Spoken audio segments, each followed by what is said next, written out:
Olá pessoal, estou aqui nesse momento para gravar alguns vídeos sobre prosperidade, sobre vida abundante, alta performance no negócio, na vida, no ministério.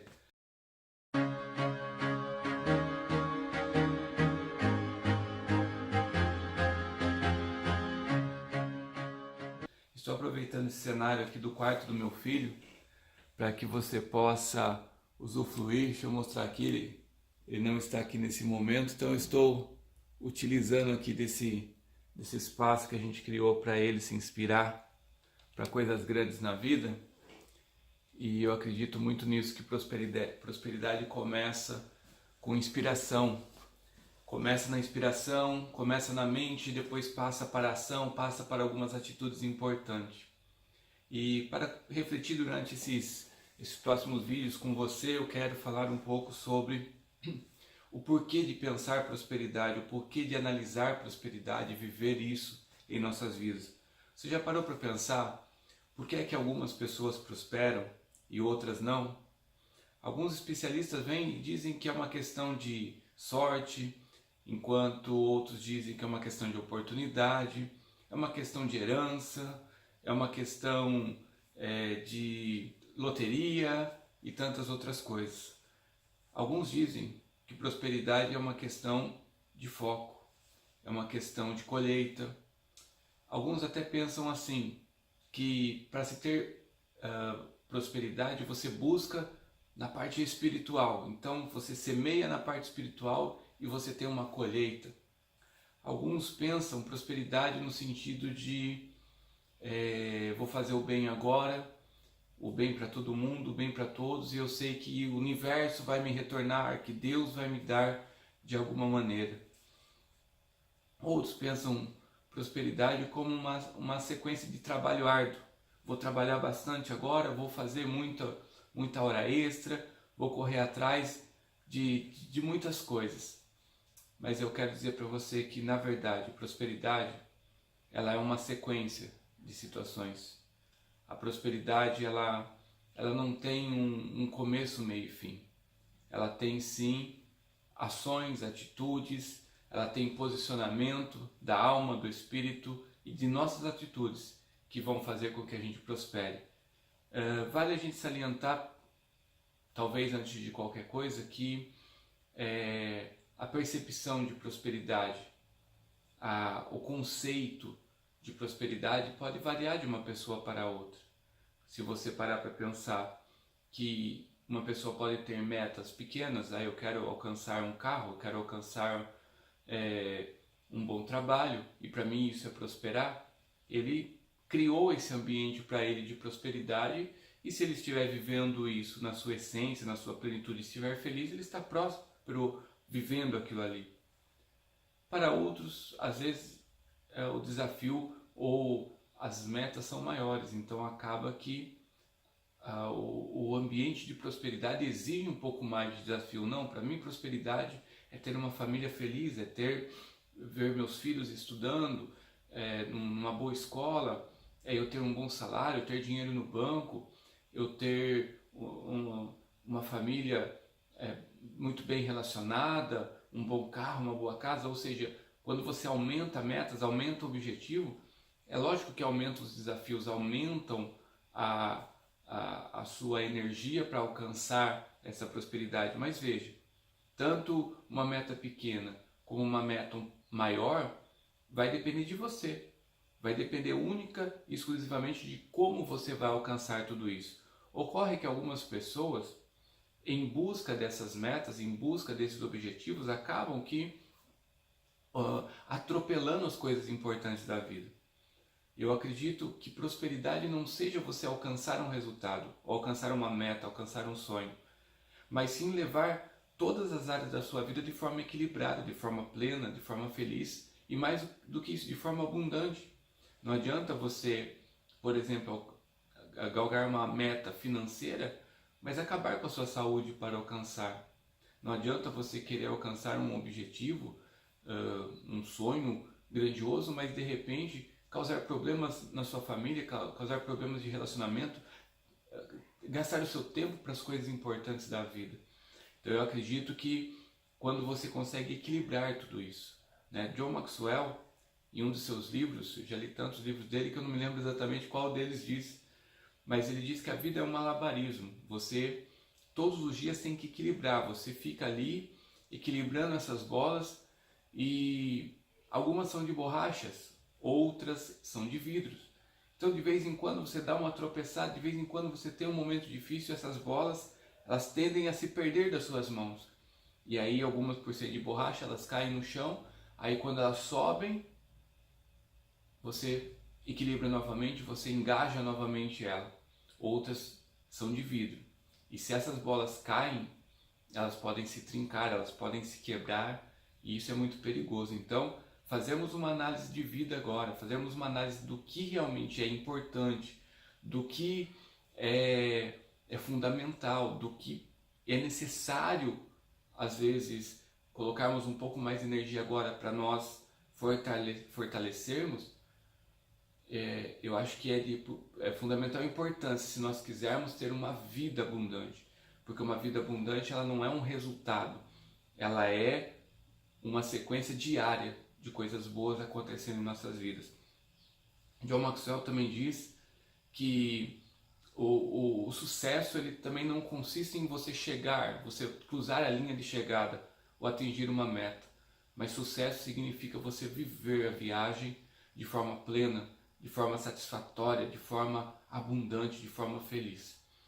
E eu gosto muito de então buscar a prosperidade, o sentido da prosperidade não sendo apenas um resultado ou não sendo apenas uma área da vida isolada, mas um equilíbrio de coisas, um equilíbrio de situações onde você vai equilibrar, você vai galgar, você vai colocar energia, você vai planejar, você vai gerir, você vai pedir ajuda, você vai formar parcerias para que essa vida no seu conjunto tenha plenitude em cada momento dela.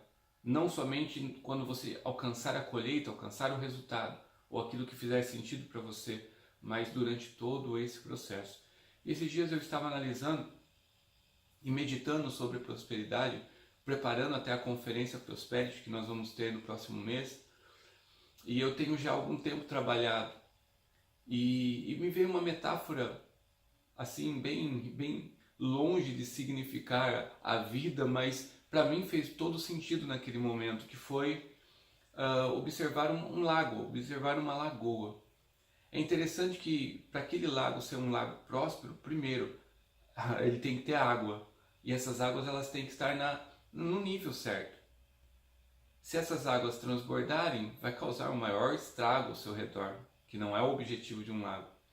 Se essas águas estiverem muito baixas, certamente esse lago não vai ser um lago próspero, um lago que cumpre com o seu papel naquela região, naquela localização. Então ele tem que ter a medida de água suficiente, no seu nível. E é interessante quando nós temos isso acontecendo e olhamos o redor desse lago, todas as coisas funcionam. As árvores que ali estão, elas estão floridas, né? Os jardins ali no entorno, não falta água para você regar, os pássaros estão ali, né? As aves estão ali, as famílias, né? Chegam até aquele lugar para um piquenique, alguns para se refrescar nas águas, alguns para pescar, ganhar o seu peixe. E para mim fez todo sentido. Se eu perguntar para você agora, ou perguntar para as pessoas, mas o que significa essa água? Né? Porque se é essa água desse lago que traz felicidade, que traz prosperidade para aquele ambiente, o que exatamente significa esta água se nós utilizarmos essa metáfora para comparar a nossa vida? Eu acredito que alguns vão pensar, essa água é o dinheiro, porque o dinheiro ele não traz felicidade, mas ele manda comprar. Se tiver dinheiro, você consegue, né, organizar tudo. Para outros, pode significar que essas águas sejam a saúde, porque se tiver saúde, você vai ter força para alcançar aquilo que você precisar, você vai ter força para organizar tudo ao redor. Para outros pode ser a espiritualidade. Não, se eu estiver bem com Deus, estiver ali em uma plena comunhão com Deus, não, minha vida vai prosperar, tudo ao redor vai ser importante. Mas para pensar um pouquinho. Se eu consigo observar que ao redor, né, no nosso dia a dia, tem pessoas que são felizes e vivem uma vida próspera sem muito dinheiro. Faz sentido. Existem pessoas ao nosso redor que muitas vezes podem estar passando por um momento de enfermidade, podem estar passando por uma enfermidade até terminal, mas está tendo uma vida plena, está tendo uma vida feliz, está usufruindo daqueles, talvez até daqueles últimos momentos com muito vigor, com muita força, muito ânimo. E outras pessoas que espiritualmente podem estar até afastadas de Deus, longe de Deus, mas está tendo uma vida próspera. Então, sabe o que eu percebi? Que aquela água, ela não é uma coisa. Ela não significa algo que você coloque como meta, como objetivo, que vai transformar todo o restante. Não. Eu creio que essa água é muito mais do que uma meta, é muito mais do que um processo, é muito mais do que uma estratégia, uma receita mágica que você possa adquirir para alcançar. Mas eu acredito que é a sua motivação. Aquelas águas, ela significa a sabedoria, ela significa o discernimento, ela significa o seu posicionamento. Posso dizer que essas águas, elas se representam o seu coração, mas não o coração que pulsa sangue, né? O coração, talvez mente, o coração que pulsa sentimentos, que pulsa motivação, o berço de todas as coisas. Eu gosto muito de um provérbio de Salomão, que está ali relatado na Bíblia Sagrada, Provérbios capítulo 4, verso 23, que diz: sobre tudo que se deve guardar, guarda o teu coração, porque dele procede, né? Aí vem as traduções, até a década de 60, as traduções diziam assim: guarda o teu coração, porque dele procede fonte da vida, guarda o teu coração, porque dele procede as saídas da vida, guarda o teu coração, porque dele procede a direção da vida. Mas é interessante que depois da década de 50, 60, as traduções, né, nas Bíblias traduzidas mais na linguagem atual, ela diz: guarda a tua mente, porque a tua mente vai te trazer vida ou vai te trazer morte. Então eu gosto de imaginar aquelas águas como sendo a força do teu coração, a força da tua mente, a força do teu pensamento, a força da tua decisão. Porque se você posiciona: eu quero ter uma família abençoada, no seu coração, e você passa a desenvolver todas as áreas, comunicação, relacionamento, alegria, passeio, lazer, você começa a desenvolver esse processo dentro de você e começa a colocar energia em tudo isso, as coisas começam a acontecer. E de repente você vê que a sua família está abençoada e você quer agora, juntamente com a sua família, traçar uma meta profissional. E quando você trata essa meta profissional, você vai estudar, você vai buscar alguns cursos, sua família vem junto, muitos montam as empresas familiares e começam a se desenvolver. Ou seja, a água dessa lagoa, ela é muito mais do que simplesmente uma mera circunstância que pode ter ou não ter, mas ela é a força, ela é a motivação. E eu gosto muito de um dos textos que o apóstolo Paulo escreveu, a carta de Efésios. Ali está em Efésios capítulo 1, verso 11 e 12, que para mim fez sentido demais. Que foi em Cristo que nós descobrimos quem somos e por que viemos. Muito antes de pensarmos nele, depositarmos nele a nossa esperança, ele já pensava em nós e tinha planos de nos trazer uma vida gloriosa, que era parte daquilo que ele estava exercendo em tudo e em todos. Por que eu digo que esse texto me fez todo sentido? Porque chegou um determinado momento da minha vida que não bastava eu ter uma profissão, não bastava eu ter saúde, não bastava eu ter uma família ao meu lado, não bastava eu ter a espiritualidade, ou seja, eu tinha cursos, eu tinha, né, uma esposa fantástica, eu tinha participação na igreja de forma extraordinária, eu tinha tudo isso, mas eu tinha dentro de mim algo que faltava, que era encontrar a minha missão divina, aquilo que a minha missão, né, divina, minha missão especial, minha missão específica, a minha missão, que quando eu colocasse isso para exercer, ou seja, eu colocasse o papel e cumprisse com aquilo que eu tinha que fazer, eu iria ver tudo isso prosperando na minha vida. E aí eu percebi que essas águas que tem que estar equilibrada na minha vida, na minha lagoa, para que tudo ao redor fizesse sentido, era justamente cumprir dentro do meu coração a satisfação de viver aquilo que eu vim viver. E descobrindo isso eu percebi que eu sou um solucionador de problemas. Quando isso me fez sentido, quando eu descobri essa minha missão de vida, eu passei a trabalhar ou passei a exercer esse papel de uma forma a não usar isso como alcance de um resultado específico. Entenda o que eu vou dizer. Eu passei a usar isso como trabalhar voluntariamente. Eu passei a ajudar pessoas sem esperar nada em troca, seja na minha profissão, seja no meu ministério, seja no meu dia a dia, na minha maneira de ser ou qualquer outra coisa. Mas por que isso me trouxe prosperidade? Porque de repente eu ajudava as pessoas, eu alcançava duas coisas importantes. Primeiro, a gratidão delas. Ter uma pessoa grata com você é uma coisa extraordinária. Num primeiro momento você vai receber um muito obrigado, mas a médio prazo essa pessoa ela vai se sentir que ela precisa fazer algo a favor de você. Então, de repente você vai estar desenvolvendo um projeto, vai surgir uma necessidade, imagina quem que vai estar ali para te ajudar? Imagina quem que vai estar ali para contribuir? Certamente essa pessoa. Mas é interessante que em muitas áreas que você vai colaborar, se for a área da sua profissão, e você vê que forneceu a ela um resultado, é lógico que você vai dar um preço e essa pessoa vai pagar o valor dela. Porque às vezes você até coloca uma tabela de preço ali, ó, meu trabalho é isso, meu custo. Mas se você faz isso como sendo a sua missão de vida, quando você faz isso, a pessoa vai pagar aquele preço porque está ali na tabela, mas na verdade você gerou valor para ela. Então ela vai deixar aquela contribuição numérica que está ali, mas por outro lado ela vai ficar comprometida com você. Então quando eu comecei a perceber isso, as coisas na minha vida começou a mudar. Eu saí de um zero, né? Eu me lembro que eu tinha uma bicicletinha e era só isso que eu tinha, mas tinha uma vontade muito grande de estudar, de fazer curso, fiz muito curso na minha vida, mas eram apenas certificados, estavam engavetados e faltava oportunidade, faltava as chamadas cunhas para me abrir porta.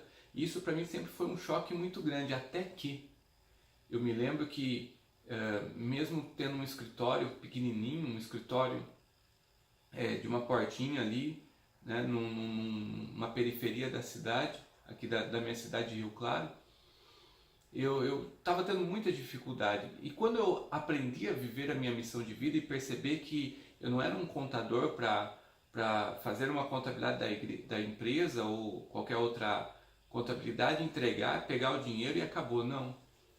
Me fez todo sentido e eu conto isso muitas vezes que quando eu estava num culto e de repente ali no ano 2001 surge uma chamada, vamos colocar assim, alguns chamam isso de investidas, outros chamam isso de uma perseguição, mas eu chamo isso de zelo, né? Quando a Receita Federal, por exemplo, vem até as igrejas e começam a exigir uma contabilidade firme, uma contabilidade fiel, como era de uma empresa.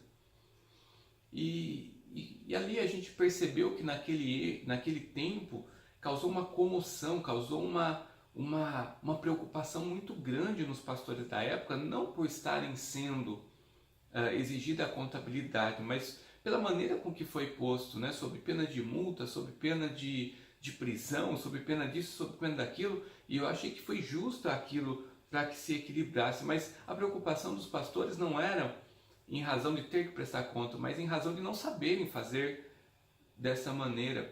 Por quê? Porque na verdade eles contavam com poucos recursos. Eu estou falando aqui de pequenas igrejas e pastores que sempre foram muito sérios.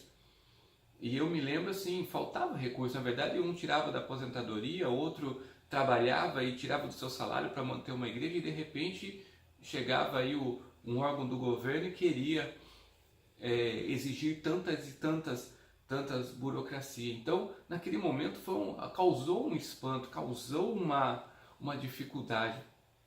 Mas veja, o que para eles foi um problema, a hora que eu recebi aquela informação foi a minha solução, porque Eu tinha recém descoberto que a minha missão de vida era ajudar, e que se eu ajudasse pessoas, né, se eu ajudasse, eu traria de volta um retorno muito grande para a minha vida. Então, quando me deparei com aquela situação, eu falei assim, não, peraí, o que é um problema para a igreja, para mim é a grande chance da minha vida, é a grande oportunidade da minha vida. E eu me lembro que contabilidade de igreja era uma coisa que é a contabilidade do terceiro setor hoje, não era uma coisa que você estudava na escola, fazia na faculdade, nunca tinha ouvido falar. Mas quando eu me deparei com aquilo em 2 noites, olha a atitude, né? Olha o nível de água, né? O nível de água se enchendo na minha vida. Eu fui para os livros, eu fui para a pesquisa, eu fui para a internet. E sabe o que aconteceu? Em 3 dias eu estava especializado em contabilidade terceiro setor, fui até os pastores responsáveis, fui para São Paulo, na sede de nossa igreja, e de repente voltei de lá com um contrato de toda a região fechada para resolver os problemas contábeis da igreja. Eu me lembro que me posicionar, estudar, investir nisso transformou a minha história financeira. Por quê? Porque eu passei a ajudar a igreja a resolver aquele problema e de repente os honorários contábeis vieram para a minha vida de forma abundante. Por quê? Porque por ser escasso no mercado, por não ter profissionais naquela época disponível para fazer isso, acabou-se valorizando o meu trabalho e isso para mim fez toda uma diferença. Eu passei então a ajudar. Não satisfeito em ajudar dessa maneira, eu percebi que a partir disso começou a vir as demandas. O Brasil, a partir de 2001, começou a se transformar, né? As pessoas começaram a prosperar mais, né? Nós tínhamos passado ali praticamente há 5 anos, 5, 6 anos do Plano Real, toda aquela estrutura, né, financeira sendo modificada, as demandas judiciais aumentando demais e com isso também vem os conflitos. E eu percebi que se eu quisesse ajudar mais pessoas e ser mais abençoado por ajudar pessoas, eu tinha que me preparar. E aí eu fui para fazer também um curso de Direito. Iniciei a faculdade de Direito em 2003. E quando eu iniciei essa faculdade, para muitos era loucura, né? Porque meu filho tinha acabado de nascer. Na verdade, eu iniciei a faculdade, minha esposa estava grávida. Eu iniciei em janeiro, né? Janeiro para fevereiro, a faculdade de Direito. Meu filho nasceu em abril de 2003. E foram longos 5 anos ali de muita dedicação, tendo que ajudar nos cuidados, né, de um bebê, estudar, trabalhar no escritório, que agora já era um escritório grande, já era um escritório conceituado, referência, mas eu pensava assim, se eu quiser alcançar alguma coisa, eu vou ter que me dedicar. Então eu estudava depois da meia-noite, a hora que todo mundo ia dormir, eu mergulhava nos livros, ia até 2 horas da manhã, fazia a faculdade de manhã, 7 horas eu já estava na faculdade, à tarde eu cuidava do escritório. E detalhe, eu sabia que para eu ter prosperidade na minha vida eu não podia abandonar outras áreas. Eu não deixei de estar na igreja, era ministro de louvor, eu tinha alguns cargos de liderança, líder de jovens também nesse período. Então eu consegui equilibrar igreja, eu consegui equilibrar os cuidados com meu filho, atenção à minha esposa, atenção ao escritório de contabilidade e ainda estudar. Veja que para que você tenha uma vida abundante são várias coisas acontecendo ao mesmo tempo que você não pode deixar de fazer. Mas isso não parou aí, né? Quando tem um pássaro querendo aqui, é um passarinho cantando alto aqui querendo participar da nossa palestra, que coisa linda. E eu me lembro que em 2018, quando eu me formava, né, um detalhe muito importante dessa minha história, eu estava ali na fila, né, todo com a beca, com o chapéu, e eu estava ali naquela fila, aquilo me encheu de orgulho, eu disse assim, nossa, agora eu vou ser um advogado, né? Mas aí uma voz dentro de mim, né, eu falo que é a voz do Espírito Santo, a minha missão divina, a minha missão especial, a minha missão de vida, me chama a atenção dizendo, não, você não é um advogado. E eu falei assim, o que você é então, né? Que eu sou então? Você é um solucionador dos problemas jurídicos do meu povo. Assim, legal, entendi o recado. E surpreendentemente, queridos, A minha formatura foi no sábado, a prova na OAB era no domingo. E a gente sabe que é um curso muito difícil de ser feito, o curso do direito. Passar na OAB, então, é uma peneira para 10%, 15% daqueles que se formam. E a maior parte desses que se formam e que passam na OAB, eles fazem um cursinho preparatório para que se consiga ser certificado. Mas, só para você entender, 30 dias antes, eu decidi que eu ia passar no exame da ordem naquele primeiro exame que eu ia fazer no ano 2000 foi em janeiro de 2009 o meu curso, que foi quando foi a minha formatura. Exatamente. E ali eu, 30 dias antes, fiz um planejamento de estudo, tracei algumas metas, fiz um coach comigo em relação a isso, quais seriam as minhas metas, quais seriam as minhas chances, montei uma estratégia de estudo e saí da formatura, né, enquanto muitas pessoas ficaram até de madrugada na festa, saí por volta assim que fez, né, a sessão solene ali, que fez tudo que tinha que ser feito. Falei assim, não, agora não é hora de festejar não, agora é hora de descansar, porque amanhã cedo eu tenho algo para ser alcançado, que é passar no exame da ordem, e sem ter feito cursinho. Só mesmo ter feito um coach, um auto-coach, traçado um planejamento, traçado uma estratégia, eu pego e passo no primeiro exame da ordem. E para mim isso trouxe uma grande motivação. Por quê? Porque eu tinha uma missão embutida, ajudar pessoas a resolver problemas. E não pense que é fácil não, um advogado recém-formado usufruir de benefícios financeiros em razão, né, apenas de ser advogado. Você é uma área que exige confiança, uma área que exige com que as pessoas entreguem as suas demandas e confiem no seu trabalho. E eu me lembro que em praticamente um ano advogando, a quantidade de recursos financeiros que eu levantei pagou, praticamente foi o que eu gastei em toda a minha faculdade. Então eu vejo assim que se você quer prosperar na sua vida, você vai precisar trazer algo de especial que está dentro de você. Você não é só buscar fora. Analise a sua profissão, analise a sua área de atuação. Tenho certeza que existem pessoas dentro dessa sua área de atuação que estão super, mega, ultra prosperando, enquanto outros estão lá pedindo ajuda, enquanto outros estão ali mediano. Tá ruim, mas tá bom, né? Tá ruim, mas tá bom. Mas se você quer ser esse excepcional, esse diferente, esse que prospera, você vai ter que fazer muito mais do que simplesmente ser formado. Vai ter que fazer muito mais do que simplesmente ter ferramentas, ter recursos ao seu lado. Você vai ter que tirar algo de dentro de você. E então eu prosperando na faculdade, ali depois da faculdade de Direito, já tinha um escritório contábil, advocacia bem formada, já estava empregando advogados, já tinha vários funcionários na contabilidade.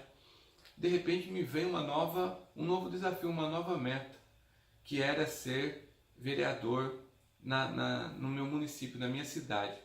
Quando isso aconteceu ali em 2000 e começou a se cogitar em 2008, participei da eleição de 2008, eu nunca fui um político, não sabia, nem estava envolvido com questões partidárias, nada, mas naquele instante eu vi uma grande possibilidade de ajudar mais pessoas, né? Um legislador é aquele que vai fiscalizar para que os serviços públicos funcionem, mas também é uma pessoa que vai, de alguma maneira, fazer leis e criar leis que ajude o povo. Então isso me encheu de motivação, estava dentro da minha missão de vida.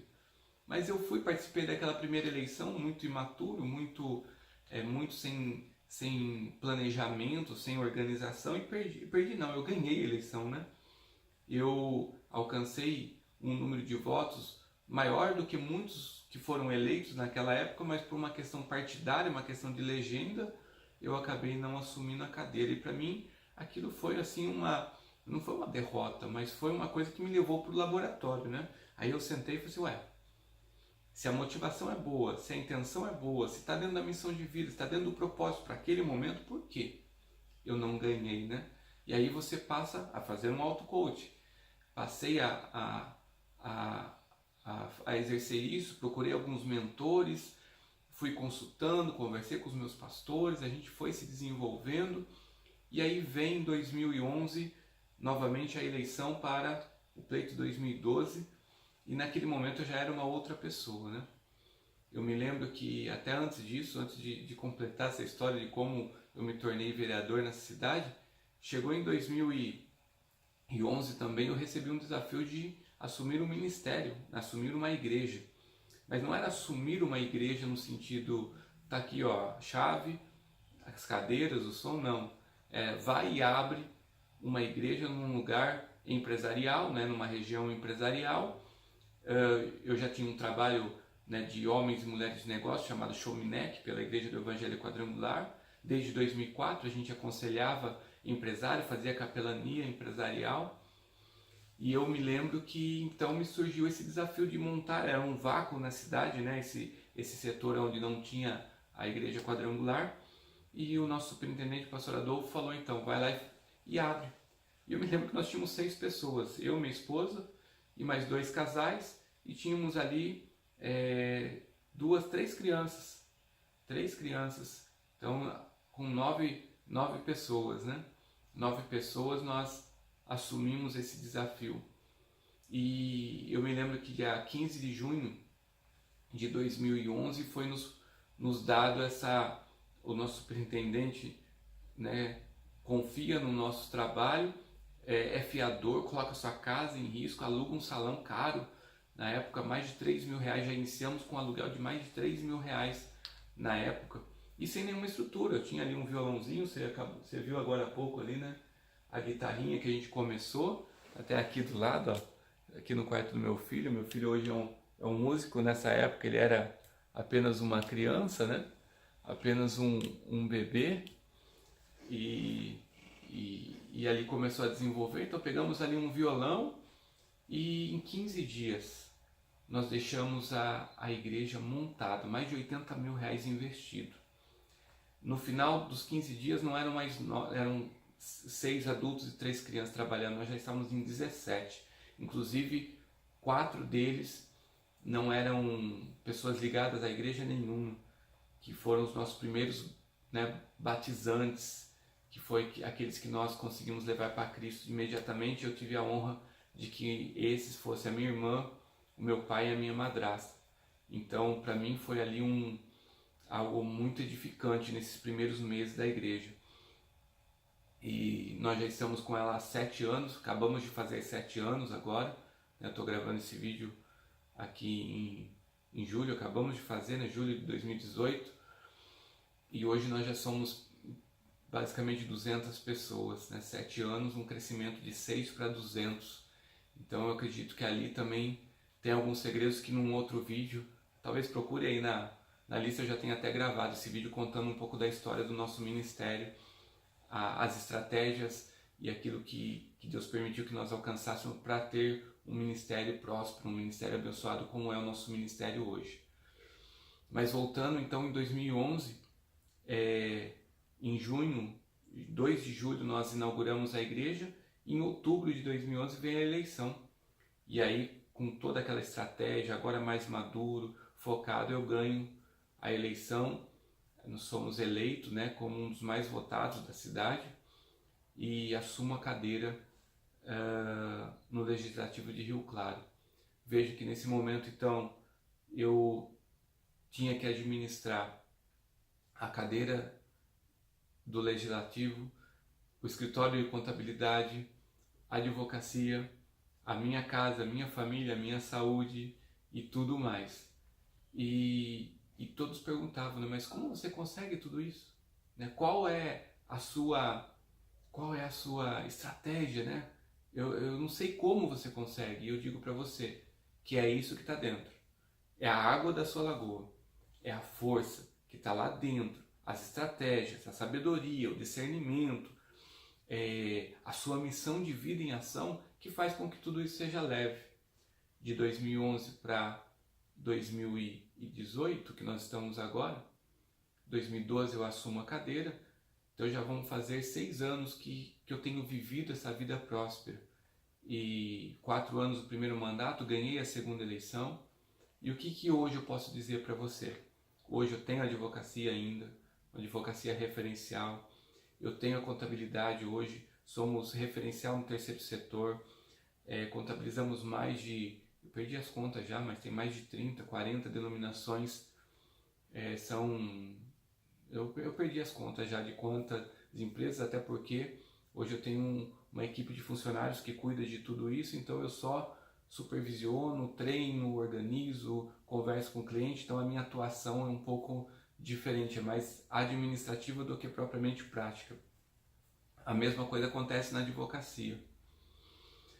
Sou pastor ainda, né, titular da Quadrangular Jardim São Paulo, acabamos de fazer 7 anos, 2 barracões, um barracão só com criança, estamos vivendo um momento fantástico, são mais de 40 líderes frente de trabalho, mais de 70 compondo a nossa liderança, todos treinados, motivados.